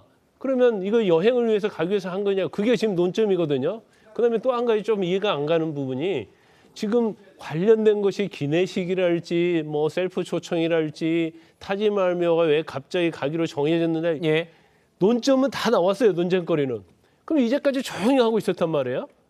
처음부터 잘못된 게 있으면 바로 잡아야 하는 게 맞죠. 이미 논쟁거리 다 나와서 의혹에 꼬리를 물고 또 고민정 의원이랄지 윤건영 의원이랄지 아니면 뭐 이해식 민주당 의원들이 한 말이 하나도 예. 맞지 않는 것이 드러나는데 이제 와서 왜 도정원 의원이 와서 저렇게 이 얘기를 하는데 이제까지 말 맞지 않은 거에 대한 변명이랄지 근거가 저는 되지 못하고 예. 그 말을 좀 이해하기 어렵더라고요. 알겠습니다. 김 변호사님 말씀 주신 것 중에서 이 타지마할이 방문이 사전에 계획된 건지 아니었는지 이것도 오늘 민주당 출신 의원들이 기자간담회에서 얘기를 했습니다. 한번 들어보시겠습니다. 정상회의 같은 경우에는 경호 문제와 관련해서 사전 점검까지 해야 되기 때문에 사전에 타지마할 같은 것들이 일정에 들어있지 않았다는 건 사실이 아니고요. 인도 정부의 공식적인 요청이 반영된 일정이라는 점을 말씀을 드리겠습니다. 그래서 실제로 인도에 가서도 타지마할을 갈 것이냐 말 것이냐는 계속 안개 속에 있었습니다. 그러나 현지에서 인도 측 관계자들의 강한 요청들이 계속적으로 있었고 오히려 결례가 될 수 있겠다 하는 판단이 들었기 때문에 최종적으로는 가는 것으로 결정을 한 겁니다. 김정숙 여사께서 타지마할 방문을 통해서 문재인 대통령께서 가지 못하셨던 문화 외교를 한 겁니다. 차 교수님, 그러니까 그동안 고민정 의원이 왜 동행을 해놓고 말이 좀 이상하냐 이런 얘기가 있었던 이유가 뭐냐면 타지마할 방문이 현장에서 인도 현지에서 결정된 거다라고 했기 때문에 그게 좀 이상하지 않나 했는데 오늘 도종환 장관은 단장이었잖아요. 사전에 타지마할 가기로 돼 있었다라고 얘기했어요. 거기에 대해서 고민정 의원이 그러면 자기 말이 무슨 말이었냐라고 하니까 그러니까 일정은 잡혀 있었는데 현지에서 최종적으로 갈지 말지에 대해서 논의를 했다. 저는 좀 이 말이 좀 이해가 안 됩니다. 저도 좀 납득이 안 되네요. 저도 뭐 사실 청와대 출입기자 시절에 그러니까 대통령 순방을 여러 차례 갔었는데요. 그때마다 같이 가는 기자들에게도 일정표가 미리 그렇죠. 충분하게 앞선 시간에 다 배포를 하거든요. 네. 그렇기 때문에 우리 기자단 차원에서도 풀 기자를 미리 짜야 되기 때문에 사실 이제 거의 뭐 공식 행사 같은 경우는 사실은 이 중간에 끼어드는 경우를 저는 제가 순방을 한 10차례 정도 갔는데 못 본 것 같아요. 네. 그렇기 때문에 사실 저 타지마할 가는 부분들에 대해서 지금 화면에 보이다시피 지금 일정표에 미리 들어와 있잖아요. 그런데 고민정 의원은 현지에 가서 결정한 것처럼 이야기했고 그러다가 지금 이 문건이 나오니까 이제서 그러니까 최종적으로 확정된 것이라고 이야기한 것인데 사실은 이 문건이 나오기 전까지만 하더라도 과거 문재인 정부 청와대 인사들의 이야기로는 사실은 타지마할 부분은 당시 타지마할에 있는 주의 요청 때문에 현지에서 그걸 받아들인 것처럼 이야기를 했거든요. 그렇다고 한다면 오늘 나온 지금 그 행사 일정과 관련해서는 상당히 좀 더 혼란이 생길 수밖에 없고 의구심이 커질 수밖에 없는 그런 해명이 아닐까 하는 생각이 들고요. 그리고 오늘 도종환 전 장관이 아까 지금 인터뷰하면서 밝힌 모디 총리의 10월 26일자 초청 사안을 보면요. 저는 그 부분도 조금 그러니까 논란이 생길 수 있을 거라고 보는데 모디 총리가 뭐라고 이야기했냐면 지난 7월 달에 문재인 대통령이 우리나라에 왔을 때 이 이야기를 하면서 대한민국 고위급 대표단이 참석할 수 있기를 당시 내가 희망한 바가 있다는 이야기를 해요. 그러니까 이제 원문에 보면 하이 레벨 델리게이션이라고 해서 고위급이라는 표현을 써요. 그러면서 뒤에 가면은 김정숙 여사 이름이 나온다는 거죠. 만약에 지금 당시 문재인 대통령의 설명처럼 이 당시 7월 달에 내가 못 가니까 그럼 부인이라도 오십시오라고 요청을 들었다고 한다면 인도에서도 그러면 이 고위급 7월 달에 그러니까 모디 총리가 고위급 대표라는 표현을 안 쓰고 내가 당시도 퍼스트 레이디인 김정숙 여사를 오시기를 요청을 했는데 이번에 오시게 된 걸 정말 환영합니다. 이런 식의 논리 구조로 가야 되지 않을까라는 생각이 든다는 거예요. 이 부분도 결국 그러니까 지금 도종환 전 장관의 입장에서는 이것이 그러니까 셀프 초청이 아니라 7월달 정상회담 때 나온 이야기라고 하는데 문제는 이 고위급 대표단이 과연 김정숙 여사인가 이 부분에 대해서는 아직까지 좀 더 이 문재인 대통령 측에서 좀 더 구체적으로 그러니까 해명을 해야 될 필요가 있지 않나 생각이 든다는 겁니다. 정옥 의원님, 그러니까요. 고민정 의원이 그때 타지마할을 안 갔으면 결례가 됐을 거다라고 얘기를 했는데 그런데 왜 현지에서 이미 다 확정돼 있는 일정을 타지마할 가면 우리가 뭔가 이게 외유란 논란이 생길까 봐 걱정됐을까요? 왜 이런 얘기를 했을까요? 고민정 의원이 그 표현은 뭐하지만 화근이 된 이유가 그때까지 일정에 없다가 그 인도 측의 요청에 의해서 했다라고 발언을 함으로써 혼선이 있었던 건 사실이에요. 그런데 오늘 도종환 전 장관의 얘기에 따르면은 이미 아이티너러리가 다 만들어졌다라는 겁니다. 근데 이렇게 혼선을 준 또 한 사람이 외교부 관계자였어요. 네. 원래는 외교부 장관으로 그 초청장이 왔었는데 이게 문체부 장관으로 바뀌었다 그러면서 사람들로 하여금 원래 문체부 장관이 가는 건데 여사가 나중에 그 특별 수행원으로 간 거 아니냐 이런 의혹을 자아낼 수밖에 없는 상황이었죠. 그런데 오늘 저도 오전에 그 인터뷰를 보니까 예. 초청장이 투 트랙으로 왔다는 거예요. 하나는 주정부, 지방정부에서 하나는 모디 총리가 왔다라는 것이거든요. 그래서 저는 사실은 개인적으로 저는 성 부의장이 어떤 말씀을 하실지 좀 궁금했는데 여쭤볼게요. 저 개인적으로는요. 오늘 도종환 장관이 얘기를 함으로써 그래도 상당 부분 해명이 된 게 아닌가라고 전 개인적으로 생각해요. 그럴 뿐만 아니라 이게 우리 내부의 문제가 아니라 인도와의 외교 문제가 걸려 있거든요. 그래서 저는 이게 어떤 식으로든 좀 정리가 될 필요가 있다.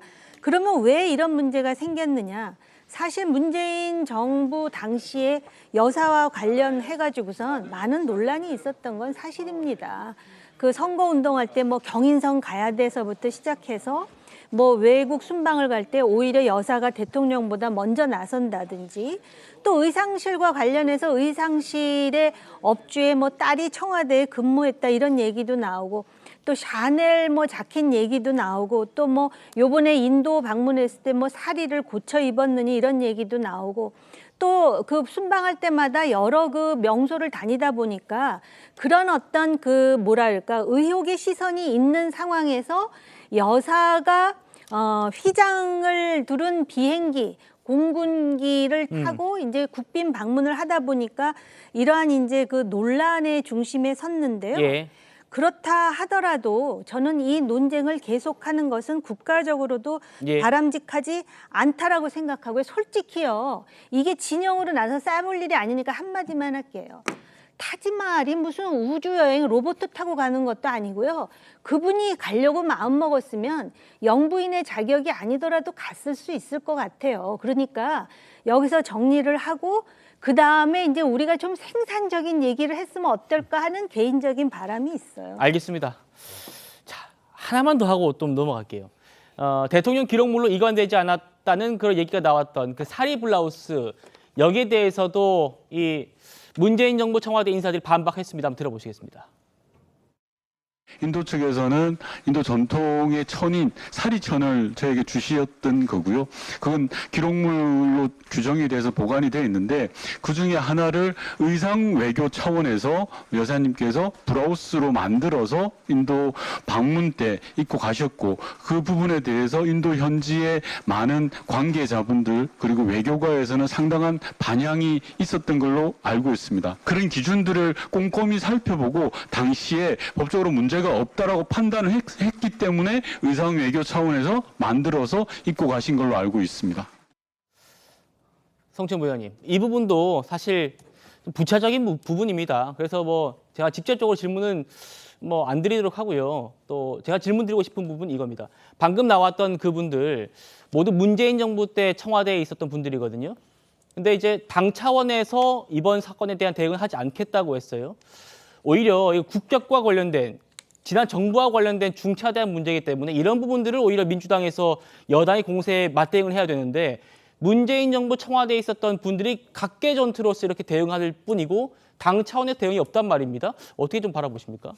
아무래도 저것과 관련돼서 좀 정보를 많이 알고 있는 분들이 대응하는 것이 좋다고 판단된 걸로 보입니다. 왜냐하면 도종환 장관이 이 김정숙 여사의 인도 방문과 관련해서 수행 단장이었고 고민정 의원은 그 당시에 부대변인이 원래 외국 순방 때 여사의 그 수행을 담당하게 됩니다. 그렇기 때문에 그 윤건영 의원은 당시 국정상황실장이었고요. 그렇기 때문에 그 상황에서 가장 잘 알고 있는 사람들이 대응하는 것이 좋다. 왜냐하면 우리도 지금 사실 오늘 오늘 저조차도 열심히 찾아보고 열심히 그 검색을 해봤지만 도정환 장관의 오늘 발표가 있기 전까지 모르던 사실들이 너무 많았거든요. 저는 그래서 오늘 도정환 전 장관의 이런 브리핑이나 이런 기자회견이 일찌감치 이루어졌어야 된다. 일찌감치 이루어져서 창구 단일화가 돼서 통일된 목소리로 나왔어야 되는데 말씀하신 대로 각계 전투가 되다 보니 뭔가 통일되지 않는 메시지가 나오고 그러면서 의혹을 키우게 되고 그러면서 말이 안 맞는다는 그렇죠. 얘기가 나오고요. 그러면서 의혹을 더 키웠기 때문에 이걸 너무 늦었지만 잘하셨다는 생각이 들고요. 저는 어느 정도 의혹이 많이 풀렸다고 생각합니다. 물론 뭐 계속해서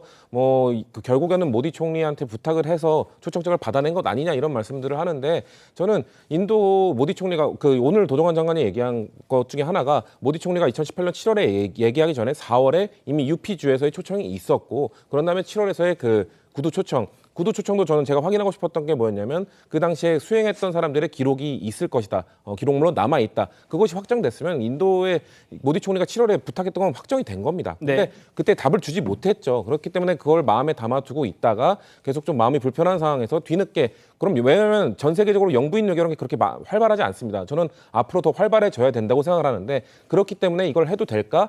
영부인 외교라는 걸 해도 되는 것인가? 이런 고민 끝에 좀 뒤늦게 부탁을 하면서 이런 행정적인 뭔가 뒤바뀜 그런 것들에서 부족함 이런 것들이 나왔던 것인데 전 일찌감치 도정환 장관이 이거 나와서 이런 정도의 수준의 기자회견을 했다면은 의혹이 확산되지 않고 어느 정도의 뭔가 다퉈볼 여지 아직도 몇 가지 남았겠죠. 그것도 좀 줄여지고 그래서 좀 소모적인 논쟁이 좀 덜해지지 않았을까 그런 아쉬움을 갖고 있습니다. 지금 자막 나가고 있는 기내식 부분도 그런 부분인 것 같아요. 왜 6천만 원이라고 해가지고 지금 국민적인 공분도 살 정도로 지금 파장이 컸는데 어쨌든 오늘 공개해가지고 이 김병훈 여사가 그 순방 기간 동안 먹었던 그 기내식 비용은 105만 원으로 지금 정리가 되는 것 같아요. 그렇습니다. 전체 비용의 뭐 4.몇%라고 하는데 뭐 아무래도 그럼 대체 그 많은 돈은 어디 쓰였느냐? 뭐 고정 비용 같은 게 있다고 합니다. 뭐 운반비도 있고 그걸 그 기내식을 만들기 위한 전용기를 위한 기내식을 만드는 그 제반 비용을 만드는 것도 있고 그렇기 때문에 대부분의 그 90% 이상의 비용은 어느 전용기를 운영하든 똑같이 어느 정도나 비슷하게 나간다는 걸 지금 증명을 한 것이고요. 김정숙 여사의 식사에 무슨 황금을 뿌렸냐 이런 얘기들, 이런 비판들, 그런 말하신 분들 저는 반성해야 된다고 생각합니다. 다만 이런 얘기도 있습니다. 105만 원을 얘기하면서 다 좋은데 밖에라는 표현을 쓴 거. 105만 원 밖에 안 썼다라고 얘기하는 부분은 좀 과한 또. 그렇죠. 그러니까 6천만 원과 비교해서 밖에라는 그 단어를 쓴 것 같은데 저는 그 단어 사용도 좀 국민들이 느끼기에 이게 105만 원조차도 비싼 것이고 저는 그 105만 원이 대체 어떻게 산출된 건지도 좀 더 자세히 말했으면 좋지 않았을까 그런 아쉬움이 있습니다. 알겠습니다. 김 여사 논란 여기까지 하고요. 저희는 국민의힘 얘기 좀 해보겠습니다.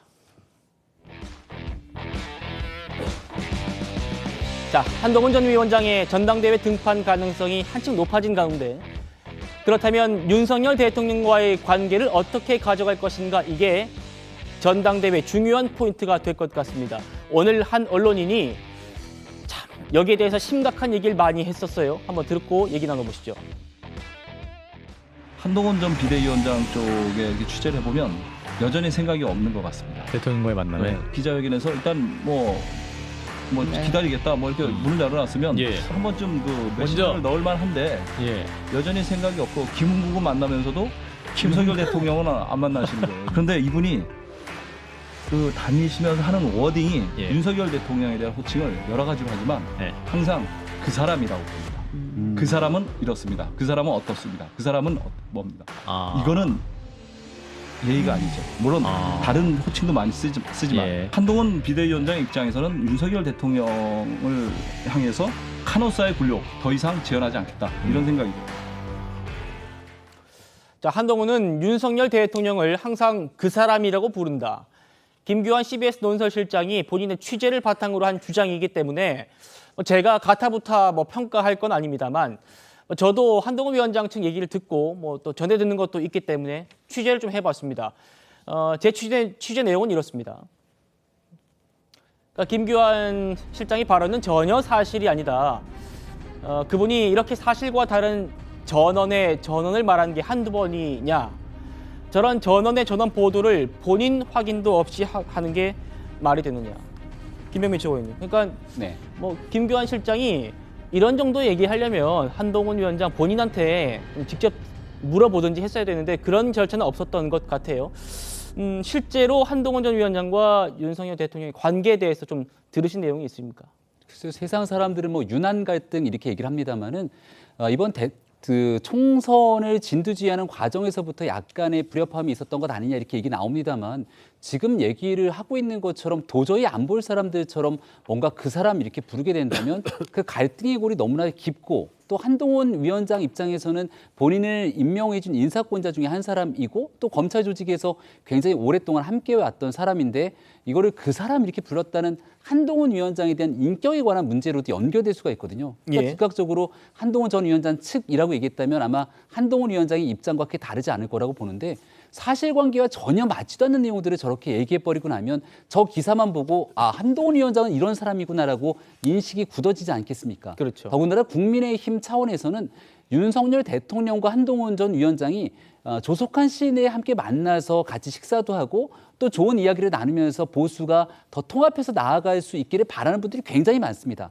그런 국민 보수 진영을 좀 잘 됐으면 생각하고 있는 그런 국민들의 바람에도 찬물을 끼얹으면서 뭔가 이간질을 시킬 수 있는 발언이기 때문에 네. 명확한 사실관계 확인이 안 된 저 같은 발언들에 대해서는 조정할 필요가 있다고 보고 저 내용은 김규환 실장의 전언이잖아요. 누군가로부터 들었다. 그러면 그 들었다는 사람이 나와서 있는 그대로 얘기를 좀 해줬으면 좋겠습니다. 내가 들었는데 한동훈 위원장이 저렇게 얘기를 했다더라.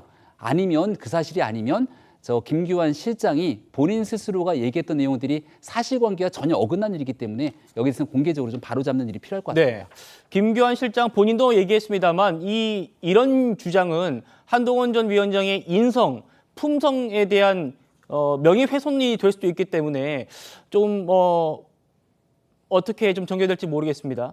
일단 지난달에 한동훈 전 위원장과 원희룡 전 장관의 식사가 있던 날에도 이런 말이 오갔다고도 얘기를 했습니다. 그 주장 다시 한번 들어보시죠.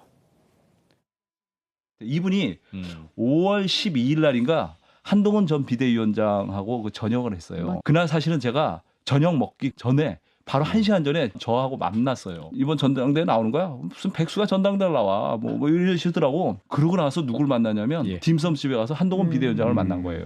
원희룡 장관이 한동훈 비대위원장에게 전당대회 출마하지 마라. 나를 좀 지지해 주면 안 되겠느냐. 그러면서 이런 표현을 썼습니다. 킹메이커가 돼달라라고 얘기를 했어요. 근데 한동훈 비대위원장이 일체의 답변을 하지 않았습니다. 자, 이 사안에 대해서도 제가 취재를 해봤는데요. 바로 그래픽 보시겠습니다. 그날 원희룡이 불출마를 얘기했다는 그 김규환 실장의 얘기도 사실 아니다라고 제가 취재를 했습니다. 김광삼 변호사님. 네. 지금 원희룡 전 장관이 이분도 당권 주자 중에 한 명이에요. 최근에 대통령 특사도 다녀왔기 때문에 윤석열 대통령과의 관계가 좀 좋은 걸로 지금 평가받고 있는데 그렇다면 보통은 뭔가 김병미 최고 말씀하신 것처럼 중재를 하지 않았을까라는 전망이 많았는데 불출마를 얘기했다고 주장한단 말입니다. 근데 제가 믿을 수 없을 것 같아요. 어떻게 저런 얘기를 할 수가 있을까요? 더군다나 한동훈 비대위원장님 출마하는 거에 대해서 민심이랄지 여론이랄지 이런 게 반응이 굉장히 좋을 텐데 누가 누구에게 저런 얘기를 할 수 있다고 저는 보지 않거든요. 그런데 이제 제가 이 프로그램을 듣고 싶어서 듣는 게 아니고 이제 라디오 프로그램인데 저녁에 뭐 퇴근한다 할지 가끔 들은데 이 프로그램 자체가 상당히 공정성에 이제 문제가 있는 프로그램을 제가 항상 생각을 하고 있습니다. 그래서 보면 굉장히 여권이랄지 국민을 상당히 희화하는 경향이 있어요. 그런데 이 김규환 논설실장은 사실은 뭐 좌우 어느 쪽이라 볼 수 없잖아요. 방송국의 논설위원 아닙니까? 그러면 상당히 공정성이 있으면서 뭔가 어느 한쪽에 문제가 되는 것을 얘기할 때는 반드시 확인을 해야죠. 취재원 확인하고 또 이게 만약에 좀 더 의심이 된다고 한다면 방송하면 안 되는 거예요. 근데 자꾸 이런 식으로 얘기하면 마치 한동훈 전 비대위원장을 뭔가 저격을 하고 낮추려는 거 아니냐 이런 의심을 충분히 받을 수 있거든요. 그리고 이 내용 자체가 전원이거든요. 전원 자체는 문제가 되면 법적인 문제에서 피할 수 있거든요. 근데 그러다 보니까 자꾸 이렇게 전원식으로 하면서 뭔가 어떤 의도적이고 좀 정치적인 그러한 생각이 있는 것이 아닌가 의심을 들 정도로 뭐 이 얘기를 좀 제가 볼 때는 가리지 않고 좀 함부로 하는 것이 아닌가 그런 생각이 듭니다. 알겠습니다. 김규환 실장도 한동훈 위원장 측을 취재했고 저도 측을 취재했기 때문에 김 실장이 넌 누구 취재했냐 이렇게 말하면 저는 뭐 공개할 의향이 있습니다. 알겠습니다. 한동훈 전 위원장이 요즘에 뭐 최근에 정치 현안에 대해서 굉장히 의견을 많이 피력하고 있죠. 오늘도 마침 SNS에 글을 하나 올렸는데요. 고 한상국 상사를 언급했습니다. 지난 3월에 서해 수호 기념식의 날에서도 만났다고 한상국 상사의 유족과 만난 인연을 지금 이렇게 얘기를 한 건데요. 요즘에 고 한상국 상사의 그 책이 만들어지고 있답니다. 동화책이 준비되고 있는데 여기에 모종의 역할을 할 수 있게 됐다라는 소식을 오랜만에 SNS를 통해서 올렸는데요. 저희가 이 한상국 상사의 부인과 좀 통화를 해봤습니다. 그 목소리 듣고 토론 이어가겠습니다.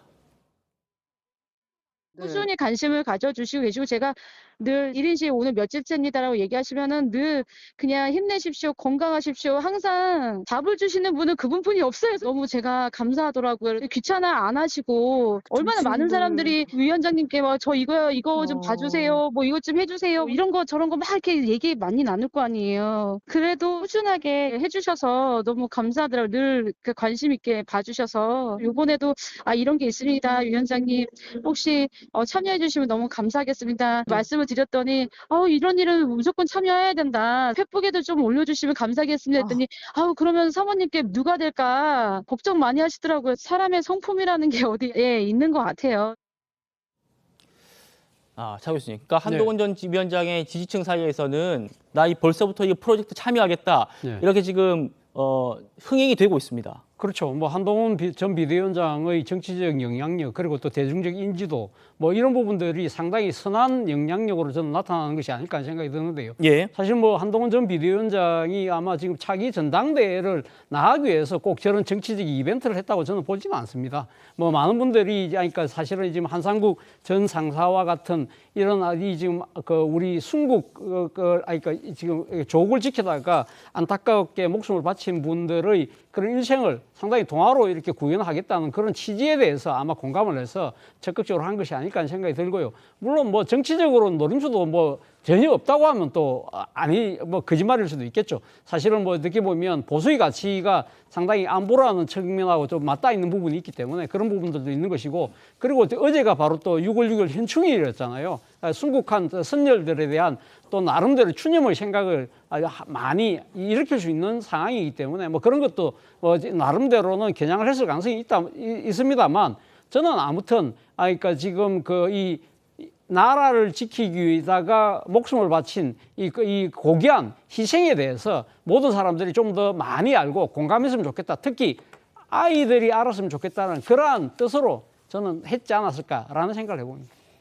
알겠습니다. 자, 다음 짚어볼 사진은 이겁니다. 대북 민간단체가 어제 이어서 오늘도 쌀 500kg, 구충제, 그리고 USB를 담은 페트병을 바다에 띄워서 북한으로 흘려보냈습니다. 이 장면입니다. 김영민 최고위원님. 예. 아직은 북한이 이렇다 할 반응은 보이지 않고 있습니다. 저희가 이제 9.19 군사합의에 대한 효력 정치까지 있는 상황이기 때문에 예. 아마 북한이 추가적인 도발할 가능성들을 배제하기 어려울 겁니다. 사실 오물 풍선을 대한민국 전역에 보내서 많은 국민들을 충격에 빠지게 만들지 않았습니까? 그 내용들을 사실 저렇게 대북 전단이라든지 북으로 보내는 내용들과 같이 동반 비교해서 볼 수 없다는 건 매우 자명한 일일 텐데요. 일단 저런 내용들이 이제 북으로 흘러 들어가서 북한에 있는 인민들에게 미치는 영향이 워낙 클 수밖에 없기 때문에 아마 추가적으로 대한민국을 대상으로 하는 도발들이 있게 된다면 여기에 대한 완벽한 대비 태세를 일단 갖출 필요가 있고, 이런 일들 때문에 제일 우려되는 건 대한민국 국민들 간의 내부 이 내적 갈등들이거든요. 네. 정치권에서도 일부 정치인들은 북한이 보내는 오물풍선과 대한민국의 대북전단을 동등하게 비교하면서 얘기하는 것 같은 얘기를 하게 되는데, 여기에 대한 분명한 우리의 시각들을 좀 갖추면서 적어도 내부에 공론 분열이 없는 방식으로 잘 끌고 가야겠다라는 말씀을 드리고 싶습니다. 성보 의장님, 내부의 분열이라는 건 아마 민주당에서 좀 바라보는 의식이 생각이 다른 부분을 말씀하시는 것 같아요. 말씀하신 대로 지금 북한의 도발이 지금 예상되기 때문에 그에 대해서 완벽하게 대응하는 준비하는 것도 필요하겠지만, 민주당 입장에서는 일단 그런 원인들을 제공하지 않는 것이 가장 좋지 않겠느냐. 왜냐하면 이번 북한에서 날린 오물풍선으로 인해서 국민들이 많은 충격을 받지 않았습니까? 뭐 물리적 피해는 그렇게 크지 않았다고 하더라도 심리적으로 매우 불안한 상태에 있었기 때문에 이 문제에 대해서 북한이 우리가 확성기 재개를 얘기하자마자 우리 안 날리겠다로 오물풍선 다시 보내지 않겠다고 얘기를 했지만 이거를 차후에 어떻게 막을 것인가에 대한 좀 대비가 안 된 상태에서 이런 식의 북한을 자극할 수 있는 것들을 하는 것이 과연 적절한가 이런 식의 문제 제기를 할 수밖에 없을 것 같습니다. 알겠습니다. 저희는 1분 뒤에 돌아오겠습니다. 주말에도 저희 시사쇼 정치단은 이어집니다. 저는 월요일에 다시 찾아뵙겠습니다. 고맙습니다.